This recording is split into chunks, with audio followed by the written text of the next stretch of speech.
우리 이제 신약계로 이제 이 사복음서 먼저 보고 오늘은 이제 마태마가복음 보고요. 다음 주는 누가 요한복음 보고 그리고 3차 주는 저희 추석이잖아요.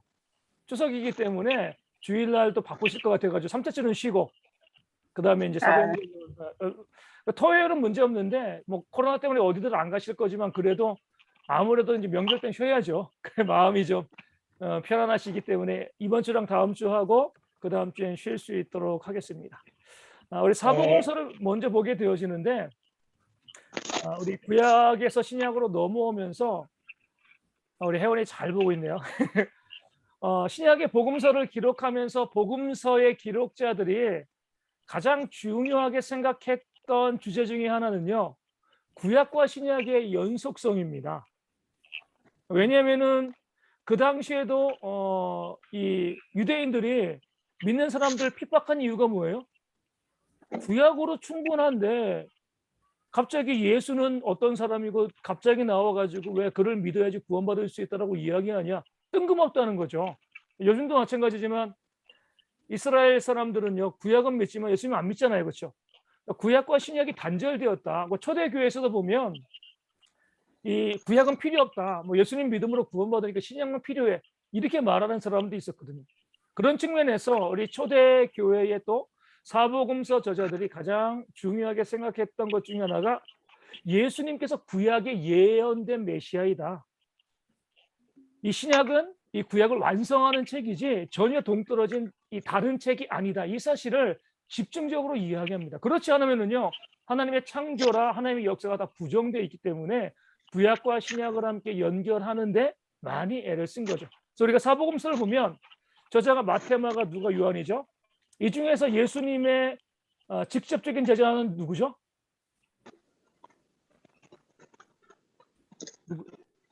요한과 누가, 아니죠, 마태죠. 누가. 마태. 12사도 아, 중에서 세리 마태와 요한, 야고보의 형제 요한이죠, 그렇죠? 음, 그럼 마가는 누구예요? 마가는 마가는 베드로의 제자입니다. 네. 네, 그러니까 예수님과 동시대를 살았지만 12제자가 아니라 베드로의 제자고요. 누가는요?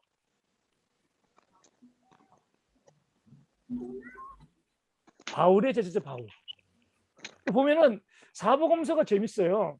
예수님이 직접 12사도 제자 2명이 복음을 증거했는데 마태와 요한이 참 다릅니다.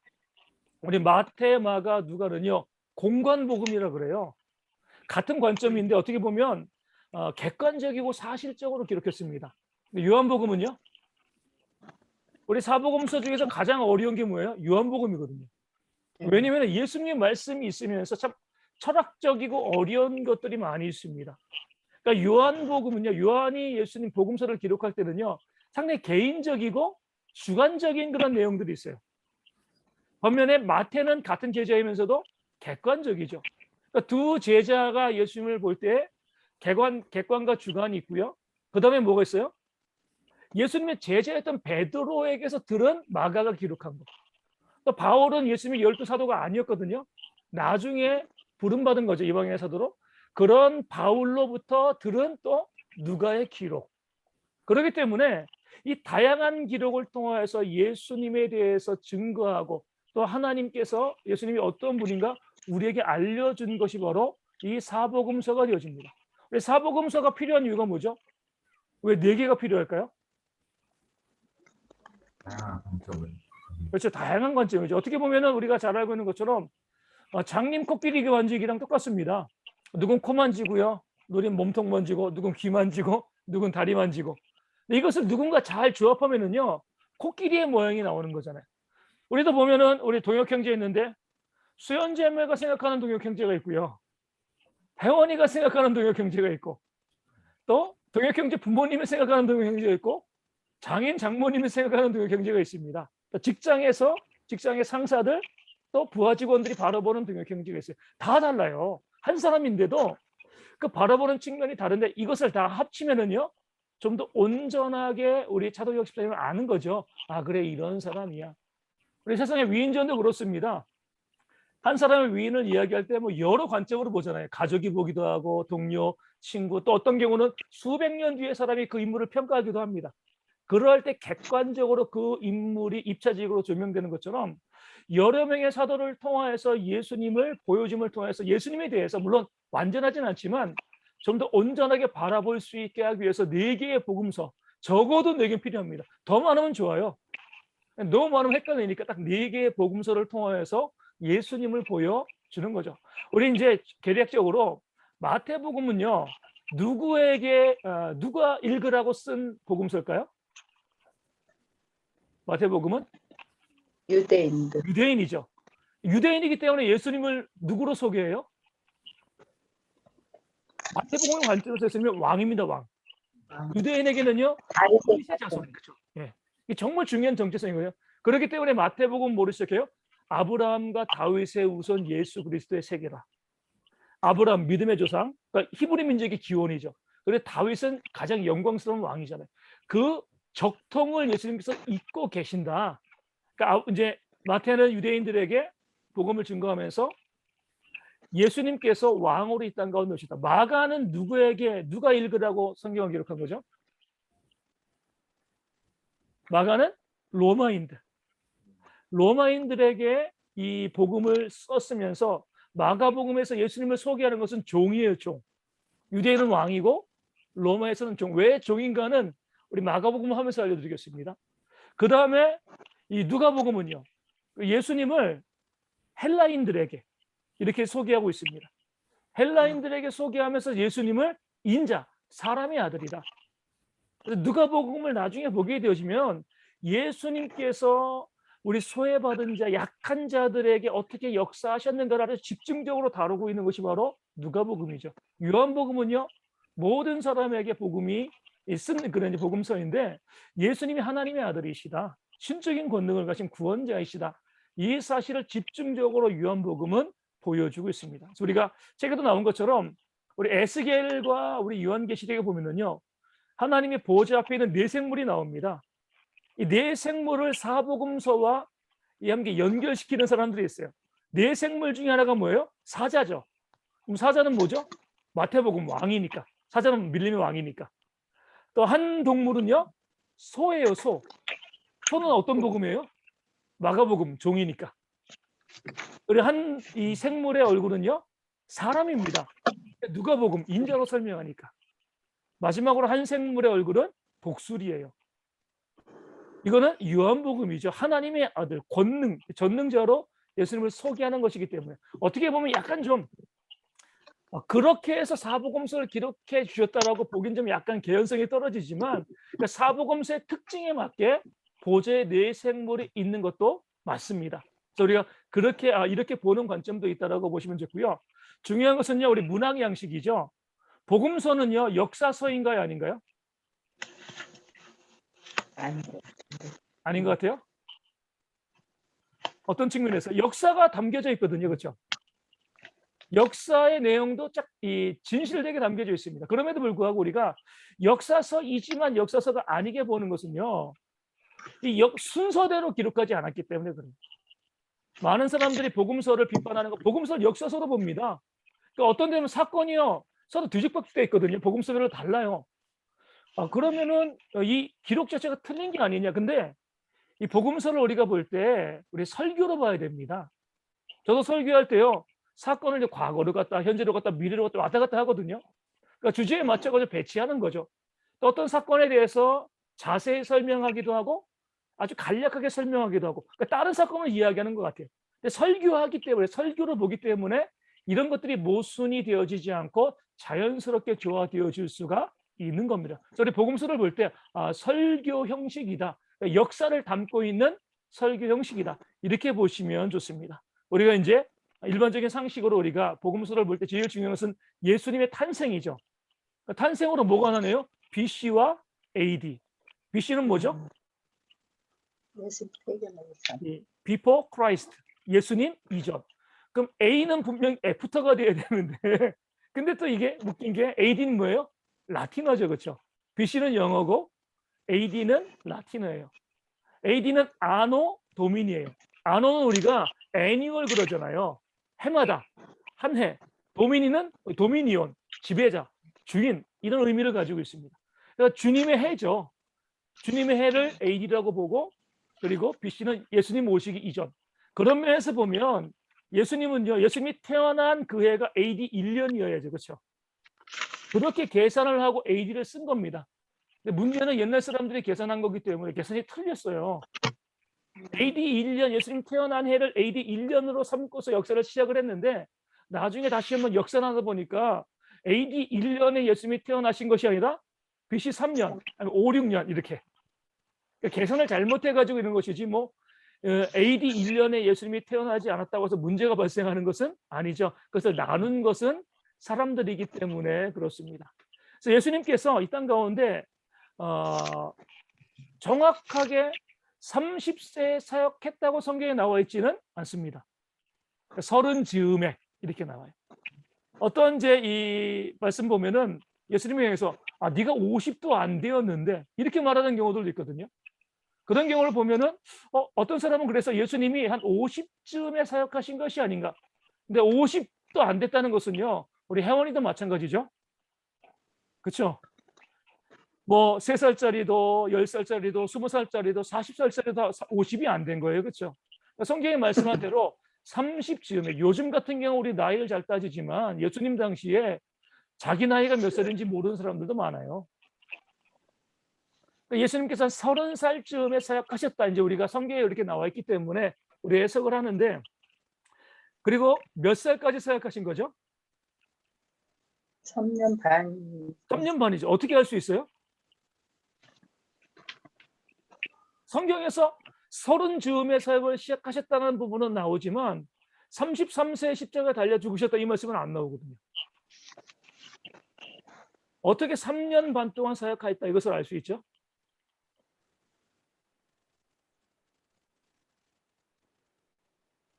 제가 질문을 자주 던지려고요.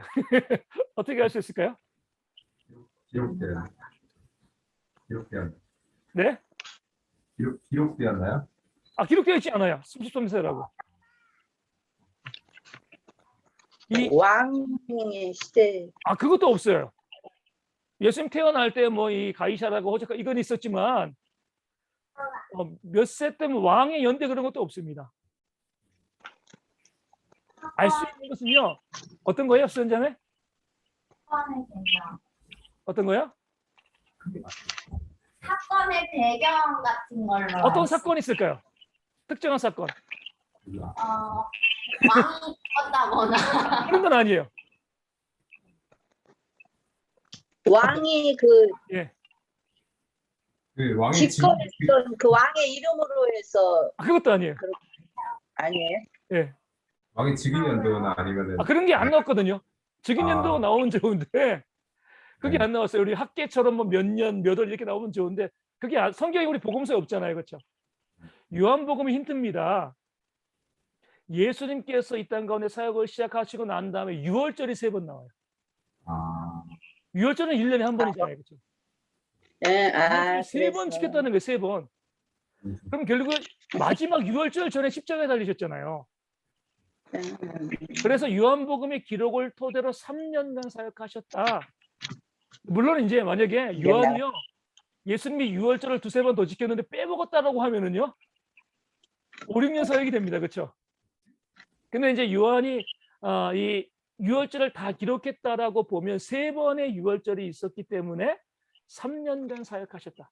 배경은 맞아요. 근데 절기를 통하여서 해마다 정해진 예수님께서 3번 예루살렘에 올라가셨기 때문에 예수님이 3년을 사역하셨다. 이렇게 바라보게 되어집니다. 이제 우리 마태복음으로 보겠습니다. 저자는 마태죠. 직업이 뭐예요? 원래?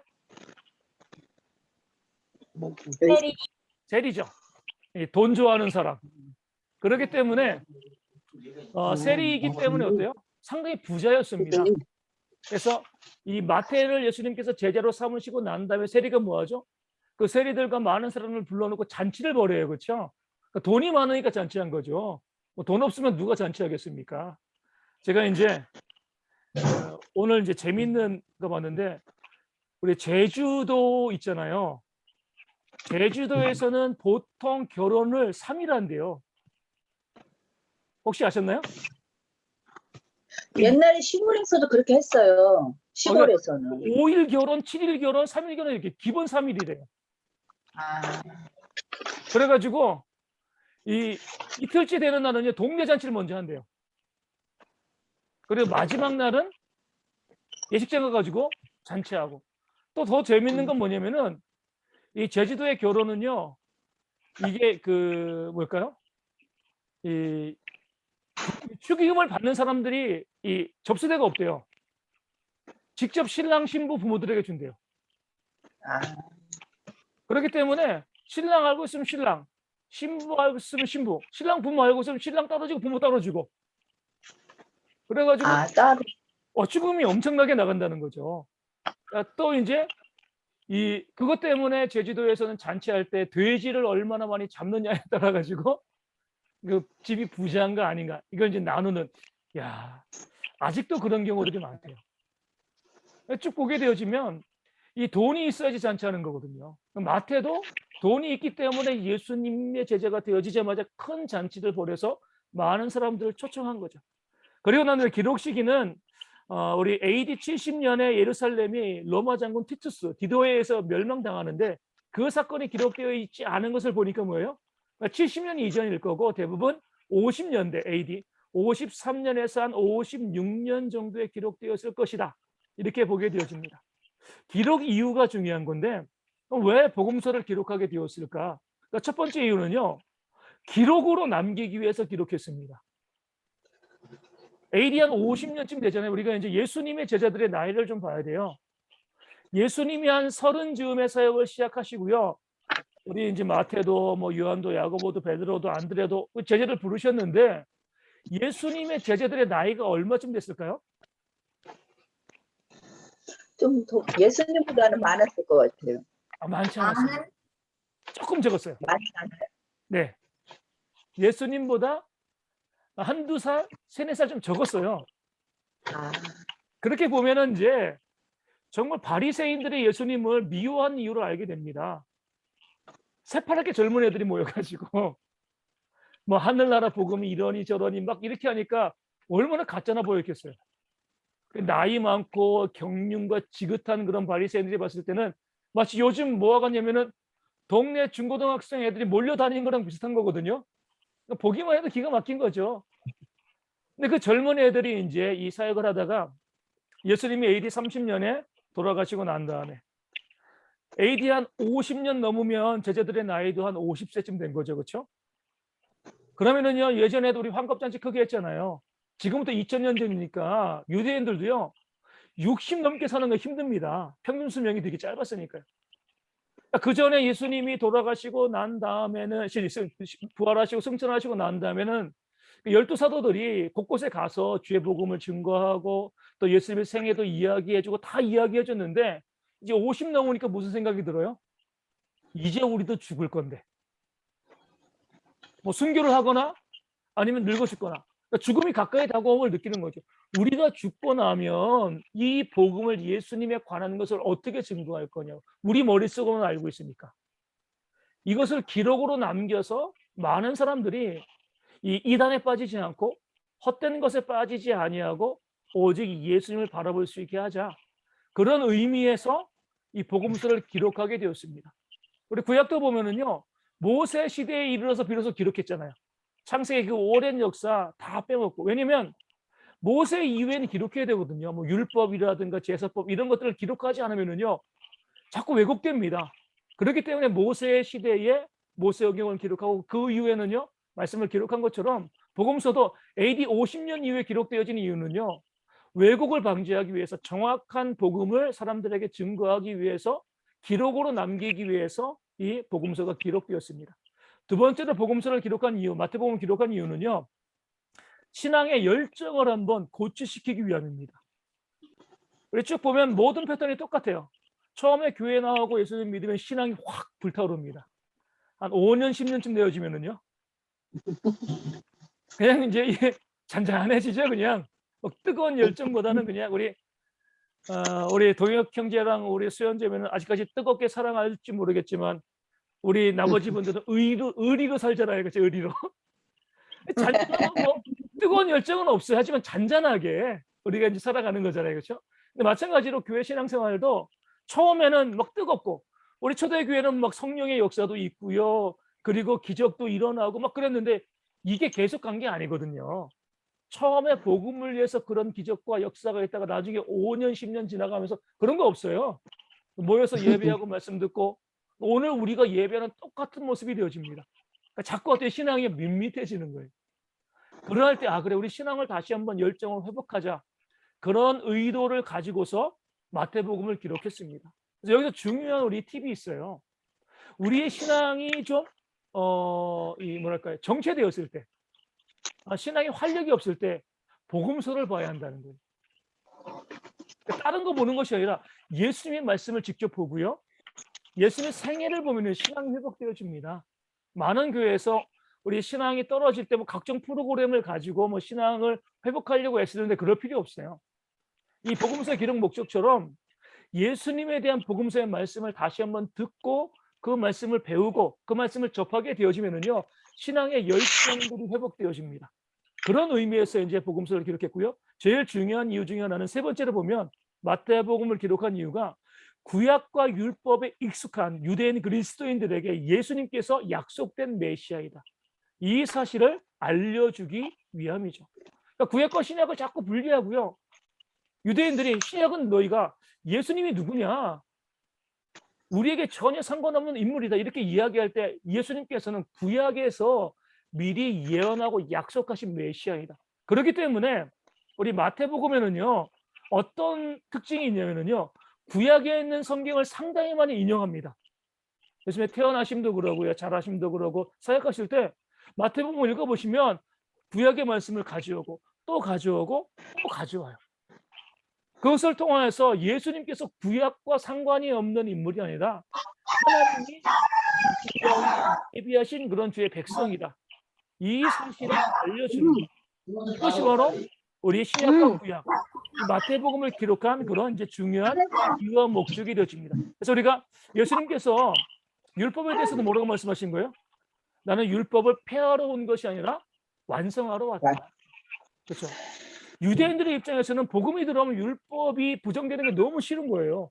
그들은 그것 때문에 살아왔는데 예수님께서 나는 율법을 부정하고 폐하러 온 것이 아니야. 율법을 온전히 완성하러 왔어. 이렇게 말씀하신 거죠. 그래서 유대인들로 하여금 우리가 믿는 예수님이 구약과 상관없는 예수님이 아니라 하나님이 태초부터 작정하시고 예비하신 구약을 통해서 우리 가운데 미리 예언하신 바로 그런 예수님입니다. 유대인들로 하여금 복음을 받아들이기에 부족함이 없도록 거부감이 없도록 마태복음은 구약을 인용하여서 복음서를 기록하고 알려주고 있는 거죠.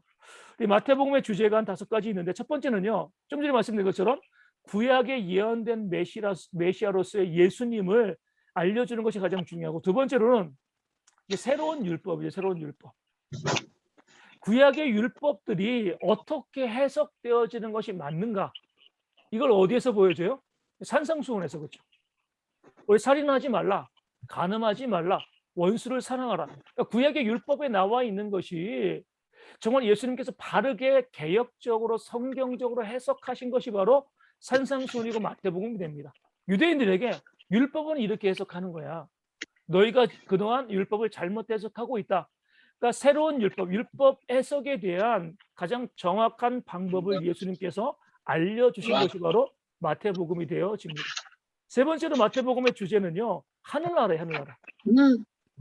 책에는 나와 있지 않지만 우리 하늘나라는요. 이 마태복음에서 30배 이상 사용되어집니다.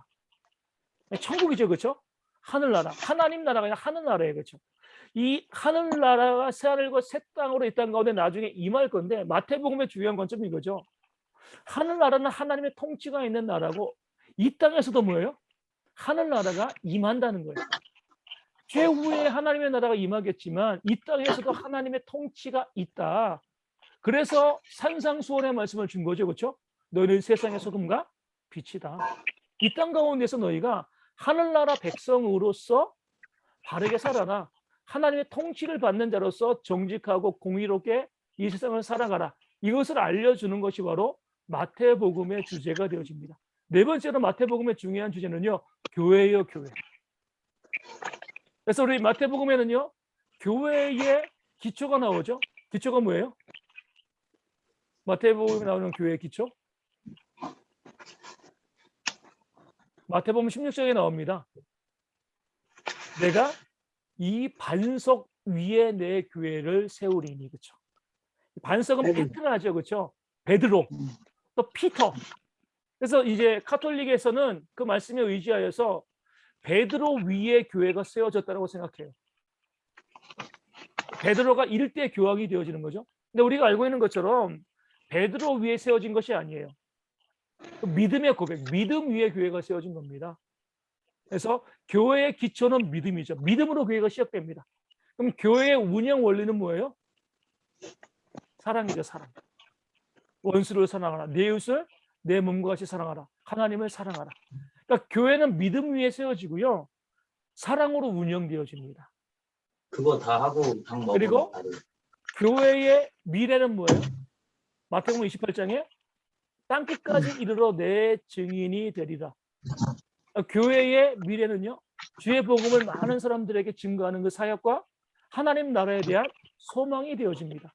그러니까 교회는 믿음과 소망과 사랑, 믿음에 세워지고요, 사랑으로 운영되어지고 천국을 소망하는 것, 그 소망으로 복음을 증거하는 것, 이것이 바로 교회의 기본적인 모습이 되어집니다. 그래서 우리가 교회가 잘 운영되어진다는 것은요, 사랑이 풍성할 때 교회가 잘 운영되어집니다. 가정도 마찬가지죠. 믿음 때문에 결혼하잖아요. 그렇죠? 믿음이 있으니까. 그리고 살아가면서 뭐예요? 사랑하는 거죠. 그 가정의 운영 원리는 사랑입니다. 그리고 나중에 소망, 하나님 나라에 대한 소망, 우리 가정이 이루고자 하는 그 꿈과 소망을 가지고 가정이 나아가는 거죠. 믿음, 소망, 사랑, 그 중에 제일은요, 사랑이죠. 가장 중요한 사랑이 교회에 시행되어질 때 교회가 바르게 세워질 수가 있습니다. 마지막으로 이 마태복음의 주제는요, 개혁적인 교회가 진짜 교회란 거예요. 개혁적인 교회는 뭐죠? 자꾸 도전하는 거예요, 도전. 그렇죠? 도전하고 정체되어 있지 않은 거죠. 개혁의 반대는 정체입니다. 정체되어 있는 가장 대표적인 집단이 바리새인이고요. 요즘에는 어디 있어요? 탈레반들. 그 모든 주장하는 것이 1000년 전이에요. 1000년 전. 지금 잠깐 끊어졌다가 됐죠? 안 끊어졌나요? 예. 안 끊어졌어요. 예. 왜냐면 지금 이 8월부터 줌이 40분 제한입니다. 그래서 이번 주에 프로그램을 사야 돼요. 저희가 이제 한 달 동안 공부를 안 해가지고 그걸 잘 몰라가지고 그렇게 되더라고요. 이 예수님께서 말씀하신 것은 정체된 자들은 이 교회의 개혁을 막는 자들인 거죠. 그럼 정체된 사람들이 보여지는 특징은 뭐예요? 정체된 사람들이 보여지는 특징이 외식입니다. 외식. 겉과 속이 다른 거죠. 겉을 꾸미는 거예요. 마태복음 23장에서 바리새인들이 왜 책망받았냐면 화 있을진저 너희 외식하는 서기관과 바리새인들이요. 외식하는 거예요. 내가 정체되어 있고요. 개혁적이지 않으면 자꾸 모양을 꾸미고요. 이 겉을 드러낼 수밖에 없습니다. 그래서 우리가 내가 개혁적인가 개혁적이지 아닌가 이것을 알 수 있는 가장 중요한 지침은요. 내가 외식적인가 그렇지 아니한가. 겉을 꾸미기를 좋아하는가 그렇지 아니한가. 우리 교회도 마찬가지입니다. 가장 개혁적이지 않았던 교회가 중세교회죠. 그렇죠? 그럼 중세교회는요. 어떤 특징을 가지고 있어요? 외식적인 특징인데 중세교회는 그들이 개혁적이지 않다. 정체되어 있다. 외식적이다. 뭐로 보여줬을까요? 뭐로 보여줬을까요? 중세교회?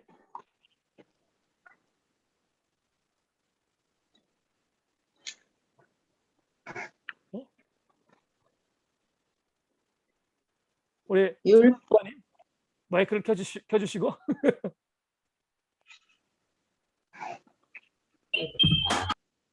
뭐로 보여줬을까요? 중세교회가 정체되어 있다. 개혁적이지 않다.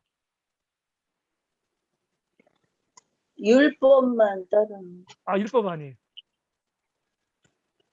중세교회가 개혁되어 있지 않다는 것을 보여주는 가장 대표적인 것이 교회당이에요. 고딩 양식, 성 베드로 성. 교회가 개혁적이지 않으면요 건물을 짓는 데 치중합니다. 화려하게 이 보여주는 거. 그러니까 그것이 오늘날 우리나라도 적용되어지는 거죠. 교회가 건물과 외양에 집중하게 되어지면 교회는요 개혁적이지 않아요. 외식적이에요. 그러니까 우리도 보면은 뭐 한국에 보면은 어떤 교회는 교회 건물이 800억, 뭐 1000억 이렇게 이야기. 뭐 교회 바이올 교회 뭐죠? 우리 올간 오르간을 하는데 뭐 7억을 들였다, 8억을 들였다. 과연 이것이 하나님 것이 합당한 것인가? 뭐 1000억 들여서 교회를 짓는 것이 과연 올바른 것인가? 우리가 교회가 정체되어 있으면 개혁적이지 않으면 자꾸 외양 보여주는 것에 집중하게 되어 있습니다. 그런 것을 통하여서 주님께서 외식한다. 우리에게 정말 마음의 중요성을 개혁의 중요성을 마태복음이 보여주고 있습니다. 두 번째 우리 마가복음으로 갑니다. 마가복음의 저자는 마가죠. 마가가 재밌어요. 마가는 보면 이 성경에서 숨은 그림 찾기와 같습니다. 복음서에 나와요, 마가가. 그리고 사도행전 나옵니다. 그래서 바울 서신에도 나와요. 숨은 그림 찾기처럼 여기도 나오고 저기도 나오는데 우리 알고 있는 마가를 성경 어디에서 발견할 수 있을까? 우리 알고 있는 걸 좀 알려주세요. 어디 나오죠? 바울이 처음에 전도여행 갈 때 처음에 데리고 갔죠. 데려갔죠, 그렇죠? 데려갔는데 바울과 바나바가 마가를 데려간 이유 중에 하나가 뭘까요? 이 마가는 바울의 조카, 바나바의 조카였어요, 조카. 생제. 그러니까 조카였기 때문에 이제 마가를 좀 데리고 간 거죠. 또 어디 나오죠? 마가가? 예. 또 저기 나중에 맨 마지막에 저기 예. 바울이 옥중에 있을 때 옥중에 있을 때 마가는 디모데에게 데려오라 이렇게 이야기하죠. 우리 성경을 대충 마가를 보게 되어지면 마가가 먼저 누구에게서 복음을 들었는가 힌트가 있어요. 마가의 가정이 이 베드로 베드로죠, 베드로. 베드로의 영적인 아들이거든요. 우리가 쭉 보게 되어지면 이 예수님께서 최후의 만찬을 했던 것도 마가의 다락방. 마가 요한이잖아요, 그렇죠? 아마 마가의 집에 있는 다락방에서 최후의 만찬을 했을 것이고 나중에 여기에 예수님이 승천하시고 난 다음에 120명의 사람들이 모여서 뭐예요? 함께 모여 기도했죠. 120명이 모여서 기도할 정도면 얼마나 집이 컸겠어요. 상당히 예루살렘에서 큰 부자였습니다. 그렇기 때문에 최후의 만찬도 거기서 했고요. 120명이 모여가지고 거기서 했는데 마가복음에 보면 예수님이 잡혀가실 때 겟세마네에서 잡혀가실 때 한 청년이 배옷 이불을 두르고 따라가다가 사람들 피해서 그 배옷 이불을 버려두고 도망갔습니다. 아마 그가 마가일 것이다. 마가 아니면 누가 알겠어요, 그렇죠? 그 개인적인 일들은 자기가 경험했던 일이기 때문에 마가복음서에 기록한 거죠. 근데 배옷 이불은요 세마포예요, 세마포. 요즘 말로 말하면은요 명품 옷입니다. 싼 옷이 아니에요. 명품 옷을 두르고 갔다가 명품 옷을 던져버리고 도망가버려 알몸으로 도망간 겁니다. 그러니까 예루살렘에 살고 있던 유력하고 부유한 사람이었어요. 그 집에서 예수님이 이 최후의 만찬도 했고요. 승천하시고 난 다음에 120명의 사람들이 모여가지고 거기서 함께 기도도 했습니다. 마가의 다락방입니다. 그렇게 하다가 나중에 사도 바울과 바나바와 더불어서 같이 전도여행을 떠났는데 힘들다고 도망쳤어요. 그러니까 마가의 초창기에 도망자입니다, 도망자. 예수님 따라가다가 배옷잎을 던져버리고 도망가고 전도여행 따라가다가 힘들다고 가고. 왜 마가가 전도여행 따라가다가 힘들다고 했을까요? 너무 잘 살았어요. 너무 부자였어요. 명품 옷 명품 옷이 가지고 입고 다니고 그리고 뭐 그 120명이 들어갈 만한 그 큰 집 예루살렘에서 가지고 있고 유력한 가문이잖아요. 온실 속의 화초처럼 잘 자랐는데 전도여행이 얼마나 힘들어요. 그러니까 첫 도착지에서 나 못하겠다 도망쳐 버린 거죠. 나중에 어때요? 바울과 바나바가 2차로 전도 여행 갈 때 마가 때문에 싸우잖아요. 바나바는 자기 조카이기도 하지만 품어주는 사람이었거든요. 바울도 품어줬잖아요. 그러니까 마가 다시 한번 데리고 가자. 근데 바울은 싫다는 거죠. 우리 복음의 큰 장애가 되었던 도망자, 배신자를 데리고 갈 수 없다. 바나바와 바울이 심히 다투고요. 바울은 실라와 함께, 바나바는 마고와 함께 따로 떠나갑니다. 그러다가 나중에 사도 바울이 감옥에 갇히게 되었을 때에, 로마 감옥에 1차 투옥이죠. 그때 마가가 감옥에 갇힌 사도 바울을 돌봐줍니다. 부르기 전이에요. 돌봐줘요. 그러니까 그 전에 바울과 마가가 서로 화해한 거죠. 그렇죠.